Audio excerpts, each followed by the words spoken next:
God said to Jehoshaphat, you will not need to fight in this battle.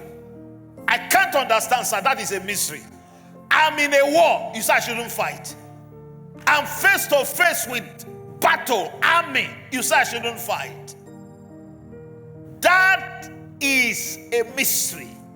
When we are talking of praise, it's not gentility. If you are gentle, you cannot settle, sir. And they shouted. The wall of Jericho fell flat. If your finance is still tied, I can tell you are not praiseful. If you are still bound by satanic fetters, I know why. You are not praiseful. A man called John the Baptist, Jesus told us, among all born by women, none is in the class of John.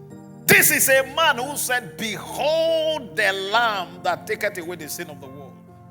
He said, the one coming after me, the latchet of whose shoes I'm not even worthy to lose. He said, I must decrease that he may increase. But John was locked up in prison, just like Paul and Silas. Rather than do what Paul and Silas did, rather than praise, rather than sing, he began to complain. He said, go and tell Jesus that I introduced to ministry, that I'm in prison. He has not come.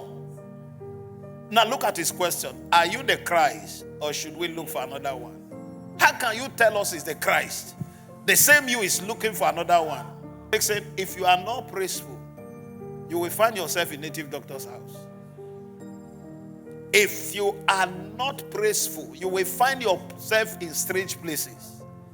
This life we are in Christ is not void of trouble. He said, in this world, you will have troubles, you will have tribulation. But in all of these things, you are more than a conqueror.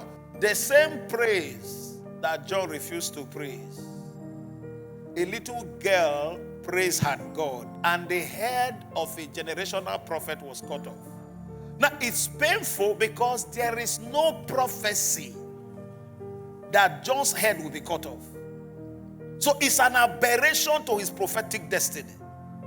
Now, we can understand that Jesus Christ, there was a prophecy that he will go to the cross, he will be stripped naked, led as a sheep to the slaughter, but there's no prophetic picture that John's head will be cut off. In other words, praise is a mystery, not just because God has given us as a weapon of warfare. It means the same way we dance for God, that is how people dance for demons. You think demons don't respond? Ask John, where is his head? It is a dance for demon that made John's head to be cut off. It's too late. I won't wait for you to cut my head, because I'm already dancing for the King of Kings and the Lord of Lords, the Emperor of heaven, the monarch of the universe. I am not available for my head to be cut off. I'm not available. You will not have the opportunity to dance for your devil. If you dance one for your devil, I will dance 100 for my God.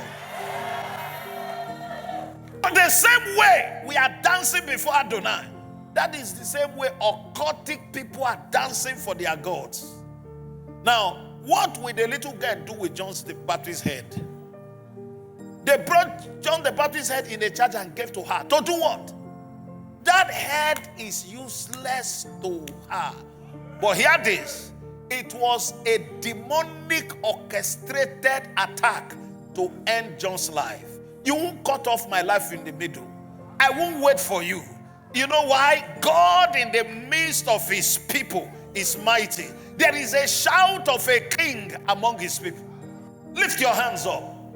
If truly I am sent, if the hand of God is upon me, whatever look like walls around your business, around your home, around your health, around your life, if I hear a shout, that wall is coming down today.